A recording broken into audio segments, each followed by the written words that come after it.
지난 7회 8회 재미있게 보셨나요? 고마진 이 양반 때문에 짜증나서 꾹꾹 참고 보느라 시간이 금방 지나갔습니다. 이번 주에는 고마진의 뇌물 관련해 내막과 강태풍 아버지와 니약함 그룹과의 인연이 있지 않을까 하는 상상을 해봅니다. 구독과 좋아요 해주시면 더 좋은 영상을 만드는 데 큰 도움이 됩니다. 그럼 이번 주 예고편 상상 태풍 상사를 시작해보겠습니다. 형광등이 깜박이고 있는 태국 방콕의 경찰서와 항만 야적장 두 장소에 서로 다른 분침이 동시에 걸려 있었다. 하나는 밤 9시 45분 고마진의 유치장 앞에서 멎어 있었다. 다른 하나는 항만 크레인의 붉은 경광등 아래에서 폐기 개시를 의미하는 출고 지시 10분 전을 가리키고 있었다. 팀의 발과 머리를 지키겠다던 태풍 상사의 신념은 그 밤 두 개의 시계 사이에서 끊어지고 이어졌다. 한쪽에서는 1만 달러라는 과장된 숫자가 벽처럼 서 있었고 다른 쪽에서는 파도에 젖은 박스 위로 샘플 폐기라는 스탬프가 찍힐 준비를 하고 있었다. 누구도 도움을 약속하지 않았다. 심지어 현지 파트너 역시 어렵다고 한다. 그때 오미선의 가방 깊숙이 잠자고 있던 것들이 깨어났다. 빛에 노출되지 않은 필름, 촘촘하게 적힌 수기로그, 그리고 불필요해 보였던 영수증들의 묶음. 그녀가 늘 귀찮게 챙기던 것들이 모든 것을 되돌릴 유일한 장비가 되려는 순간이었다. 태풍 상사는 선적 방해를 정면으로 뚫고 14시 17분 정상 입고라는 결과를 만들어낸 직후였다. 회사는 생존의 호흡을 되찾았고 신제품 오토바이 헬멧은 동남아 첫 교두보를 향해 출발했다. 그러나 국경을 넘는 순간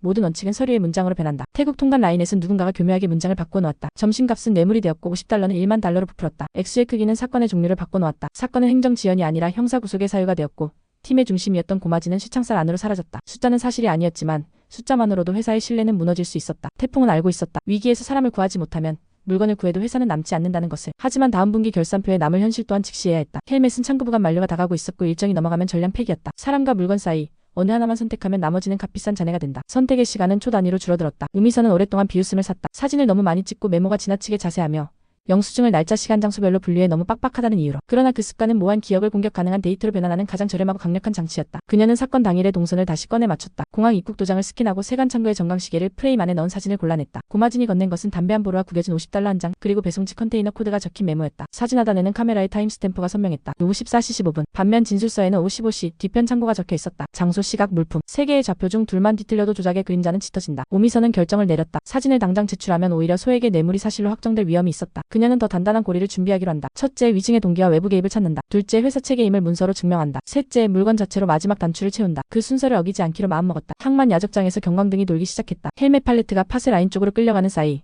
오미선은 관리창구의 칸막이 사이로 손을 넣어 보관 연장 신청서를 집어넣었다. 서류는 규정상 당일 접수가 불가능했다. 그녀는 다른 증거를 꺼냈다. 품질 확인 목적의 샘플 인출에 관한 현지 규정. 팟의 이전에 무작위 샘플링 3개까지는 관리자의 재량으로 허용된다. 그녀는 바로 그 조항을 이용했다. 팔레트 맨 위 비에 젖은 박스에서 헬멧 3개를 꺼냈다. 도장면은 긁혔고 박스는 눌어붙었지만 핵심은 손상되지 않았다. 그녀는 현장에서 즉석 테스트를 시작했다. 콘크리트 바닥 자유 낙하 둔기 충격 관통 저항. 팟의 장을 지키던 작업자들이 발걸음을 멈췄다. 깨져야 할 때 깨지지 않는 물건은 사람의 시야를 강제로 붙잡는다. 오미선은 팟의 중지를 얻어냈다. 단 30분이었다. 그 30분 동안 그녀는 관리자의 진술 녹취를 받았다. 어젯밤 한국인이 와서 빨리 폐기하라며 돈을 얹혔다. 이름은 없었지만 목소리와 시간, 요청의 언어는 다음 퍼즐 조각을 가리켰다. 재판정은 차가웠다. 검은 가운의 말들은 짧았고 통역을 통과한 문장은 더 짧아졌다. 고마진은 고개를 숙였고 부풀려진 액수는 벽면 스피커를 통해 증폭되었다. 오미선은 문이 닫히기 직전 들어섰다. 그녀는 서두르지 않았다. 사진을 한 장씩 올렸다. 세관 카운터의 정광시계, 담당자의 명찰, 현장 배경의 위치 표지, 그리고 50달러의 재질감이 보이는 고해상 프린트. 타임 스탬프가 박힌 그 사진들이 진술서의 시각, 장소, 물품을 순서대로 밀어냈다. 이어서 항만 관리자의 녹취를 틀었다. 폐기를 서두르라던 남자의 존재는 위증의 동기를 설명하는 소리였다. 마지막으로 그녀는 로그를 제출했다. 입국부터 항만까지의 모든 이동 경로와 영수증의 연쇄. 단 하나의 구멍도 없었다. 법정은 조용했지만 조용함 속에서 저울은 기울었다. 숫자는 제자리로 돌아왔다. 1만은 50이 되었고 뒤편 창구는 정면 카운터로 보관되었다. 판결문은 짧았지만 충분했다. 고마진, 위법성 조작, 증인의 위증 혐의 수사, 그리고 사건의 배후를 향한 문이 열렸다. 사과는 말보다 구조가 먼저였다. 고마진은 사무실 한가운데 서서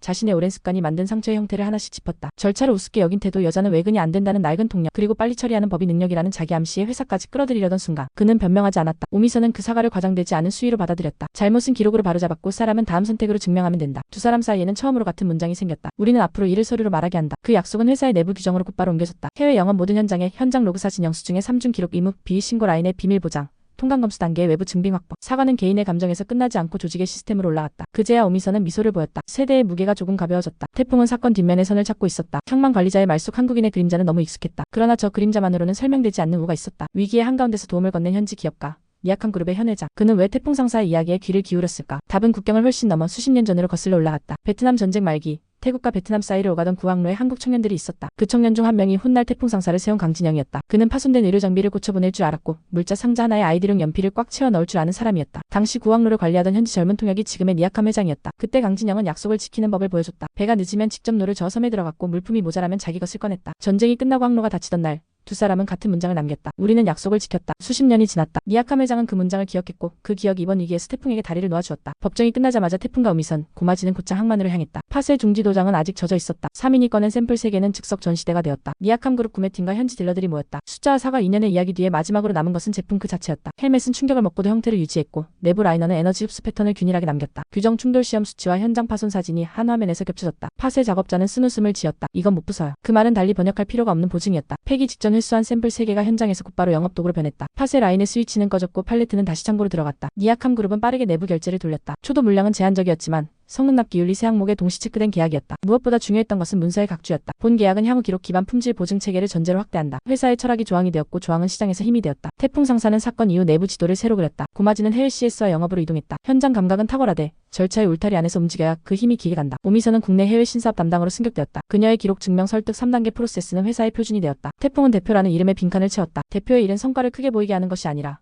약속이 작게 흔들리지 않게 묶는 것. 그는 선적통 관검수 입고 전 단계를 가장 적게 멈추는 루트로 재정렬했고 위기 발생 시 의사결정 권한을 현장 PM에게 위임하는 규정을 신설했다. 사건은 회사를 약하게 만든 대신 체계를 단단하게 만들었다. 위증의 뒤에 서 있던 한국인의 정체는 결국 드러났다. 항만 관리자의 녹취, 통관 직원의 계좌 입금 내역, 그리고 현지 브로커의 통화 기록이 하나로 모였다. 그림자는 표상선 라인의 지시를 받는 하청 브로커, 그리고 경쟁사의 기획실에서 흘러나온 방해 매뉴얼이었다. 그러나 태풍은 분노보다 거리를 택했다. 추격은 법과 파트너의 몫으로 넘기고 자신들은 기록을 더 단단히 쌓았다. 적을 규정하기보다 우리를 규정하는 일이 빠르다. 그 선택은 다음 협상에서 힘이 되었다. 현지 언론에 실린단 한 줄의 문장 한국 중소기업. 위증을 기록으로 뒤집고 계약 성사한 광고보다 강한 추천서였다. 모든 것이 제자리로 돌아온 듯 보일 때 진짜 질문이 남는다. 태풍은 그 질문을 팀과 나눴다. 우리는 무엇으로 회사를 지킬 것인가? 돈으로는 지켜지지 않는 순간이 온다. 인맥으로 버틸 수 없는 밤도 온다. 그때 남는 것은 기록, 제품, 그리고 사람 간의 약속. 구하는 그 약속을 증명하는 시간이고 동시에 다음 파도를 부르는 예고다. 초도 물량의 납기는 시작일 뿐 품질 편차와 환율, 현지 정치 일정, 그리고 다시 고개를 들 경쟁사의 그림자가 대기한다. 그러나 이번에는 다르다. 우리는 이미 한번 기록으로 밤을 건넜다. 계약서의 잉크가 마르기도 전에 인증의 미로가 펼쳐졌다. 태국 산업표준 규격 TIS과 유럽 ECE, 미국 DOT의 문장은 비슷해 보였지만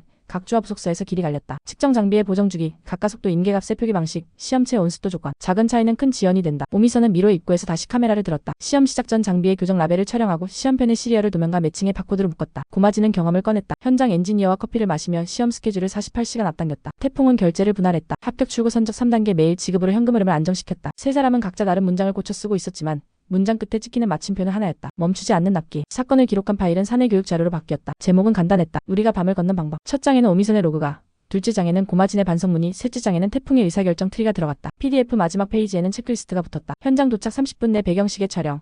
금전 거래는 영수증명찰 장소 3점 일치, 비정상 요청은 음성 확보. 새로 입사한 주니어들은 그 파일을 읽고 해외로 나갔다. 회사의 언어는 빨리에서 확실히로 바뀌었다. 속도는 결과가 아니라 부작용이 없는 과정의 부산물이라는 것을 모두가 체감했다. 표상선 라인은 쉽게 물러서지 않았다. 그들은 이번엔 품질 편차를 공격하기로 했다. 태풍 상사가 소량 항공 문제와 시험 생산을 병행하는 동안 경쟁 라인은 현지 커뮤니티에 충격 후 균열 사진을 퍼뜨렸다. 확대된 사진, 맥락 없는 자막. 오미선은 사진의 출처를 추적했다. 촬영 시각, 렌즈 정보, 장소 추적. 이미지가 촬영된 곳은 태풍 상사의 제품이 도착하기 전 전혀 다른 브랜드의 창고였다. 데이터는 또 한 번 거짓을 밀어냈다. 동시에 태풍은 내부적으로 진짜 편차를 줄였다. 라이너 발표의 시간 온도 프로파일을 2초 단위로 고정하고 검사 기준을 합격 불합격에서 수치 공개로 바꿨다. 공개는 부담이었지만 신뢰는 숫자를 두려워하지 않을 때 생긴다. 무사 귀국 직전 작은 식탁이 차려졌다. 회사 카드도 스폰서도 아닌 각자의 지갑에서 돈을 꺼내놓은 소박한 만찬이었다. 고마지는 처음으로 건배사를 맞지 않았다. 그는 잔을 들고 오래 서 있었다. 우미선은 먼저 잔을 들었다. 그녀는 말 대신 행동으로 답했다. 다음 출장을 위한 공용 로그 키트를 꺼내 고마진에게 맡겼다. 카메라, 보조 배터리, 미니 프린터, 봉인 스티커, 표준 양식. 신뢰는 말로 전해지지 않는다. 함께 쓸 도구가 생겨야 공유된다. 그 밤 직함보다 이름이 먼저 불렸다. 강태풍, 오미선, 고마진. 세 사람이 팀이 되는 소리는 조용했다. 서울 사무실로 돌아온 태풍은 회의실 벽면에 2장의 사진을 걸었다. 하나는 법정에서 위증을 무너뜨린 카운터 사진. 다른 하나는 항만 파츠장에서 멈춰선 컨베이어의 스위치. 사진 아래에는 두 줄의 문장이 붙었다. 수치가 우리를 지킨다. 사람이 수치를 지킨다. 원칙은 제약이 아니라 자유였다. 아무도 뒤를 의심하지 않는 환경이 만들어지자 현장 PM들은 더 과감히 앞을 선택할 수 있었다. 공장 야간 라인에서 초도 물량의 마지막 박스가 밀려나왔다. 상자 측면에는 작은 스티커가 붙었다. 프라모스 인사이드. 누가 붙였는지는 아무도 몰랐다. 아마도 누군가의 장난일 것이다. 그러나 그 문장은 이상하게도 모두의 걸음을 멈추게 했다. 기록은 이미 준비되어 있다. 이번 주 마지막 프레임은 박스 위 스티커의 클로즈업으로 닫힌다. 약속이 상자 안에 들어있다는 말은 틀렸다. 사실은 그 반대다. 상자 밖 약속이 우리를 들고 간다. 밤이 끝나고 항만의 하늘이 흐릿하게 밝아질 때 컨베이어가 다시 움직였다. 이번에는 파스장이 아니라 출고 램프 쪽이었다. 상자들이 한 줄로 나아가며 바코드 스캐너의 빛을 차례로 통과했다. 스캐너의 삑하는 소리마다 팀의 가슴도 작게 뛰었다. 우리는 알게 되었다. 위기를 해결하는 방법은 영웅담이 아니라 절차의 완성이라는 것을. 사진 한 장, 필기 한 줄, 테스트 한 번이 쌓여 회사라는 매일 횟수를 깊게 만든다는 것을. 태풍 상사 직원들은 각자의 자리에서 조용히 승리했다. 그리고 조용한 승리는 오래간다. 이상이 이번 화의 상상 태풍 상사 예고편이었습니다. 이 예고편을 만들면서도 빨리 보고 싶네요. 이번 주도 재미있게 보시고 다음 주 예고편에서 뵙겠습니다. 시청해주셔서 감사합니다.